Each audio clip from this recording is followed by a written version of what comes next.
Hello friends, welcome back to my channel Loknath ভবনের দত্ত ফ্যামিলিতে তোমাদের সবাইকে স্বাগত। তো আজকে আমি নিয়ে চলে এসেছি আমাদের লোকনাথ বাবার পুজোর ভিডিও। তো দেখো, সকাল সকাল শুরু হয়ে গিয়েছিল আমাদের আয়োজন পুজোর।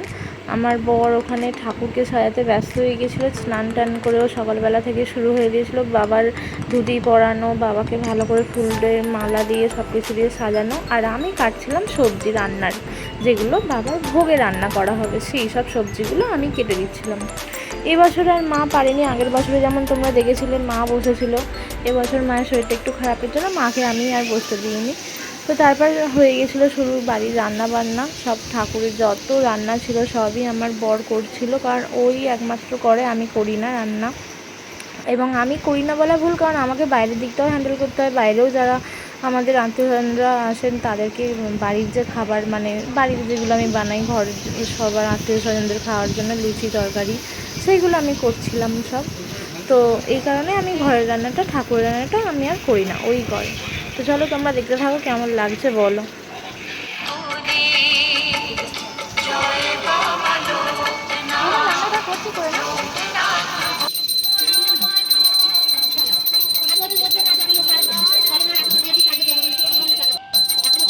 তো তারপরেও সব আয়োজন করে ঠাকুরের ভোগ রান্না করে নিয়ে সব ফল প্রসাদ সব ঠাকুরের সামনে ভালোভাবে গুছিয়ে নিয়ে পুজোয় বসে পড়েছিল।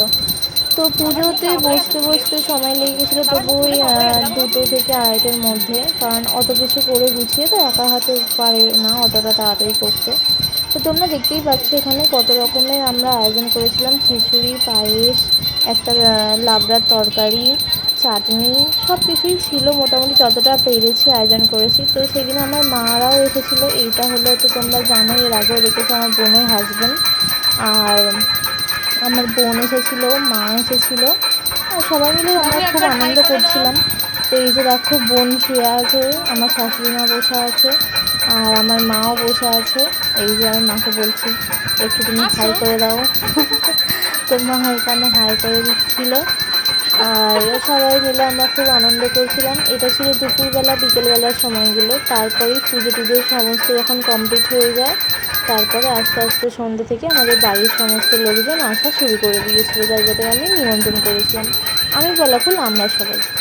তো সারাদিনটা এইভাবেই কেটেছিল। ওই দিন খুব ভালো লাগছিলো, সারাদিন বাড়িতে একটা পুজোর আমেজ যেটা হয়, সমস্ত ব্যস্ততার মধ্যেও যেন মনে হয় খুবই একটা ভালো লাগার সময়।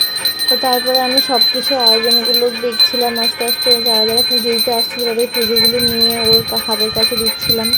আর ও তো পুজো করতে বসলে কোনো দিকে তাকায় না, সারাক্ষণ পুজোর দিকেই ওর মনটা থাকে। আর আমাদের বাড়িতে তোমরা দেখিয়েছো সমস্ত পুজো আমার বর একাই করে, আমাদের বাড়িতে কোনো ব্রাহ্মণ আনা হয় না। এটা একদিক থেকে ভালো লাগে, আমার নিজেদের পুজো নিজেরাই করি। তারপর আমি সব কিছু করে লাস্টে আমি যেটা হয় যে পুষ্পাঞ্জলি দেবো, আমি বাড়িতে একাই উপোস করেছিলাম, তো আমি পুষ্পাঞ্জলিটা দিয়ে দিয়েছিলাম। তো দেখো, দেখতে থাকো কেমন লাগছে বলো।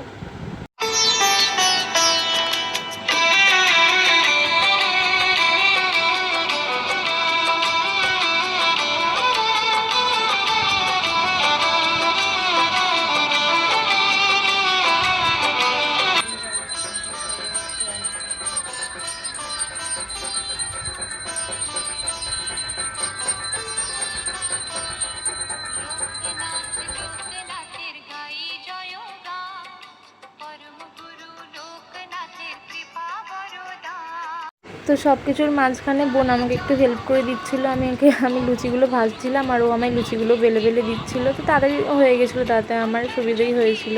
তো তারপর সবাই আস্তে আস্তে আসতে শুরু করে। সন্ধ্যের পর থেকে আমাদের বাড়ি যারা যারা গেস্ট এসেছিলো সবাই এলো, প্রসাদ নিল।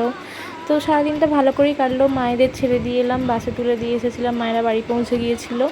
তো এইভাবেই আমাদের পুজোটা কাটলো এই বছরের।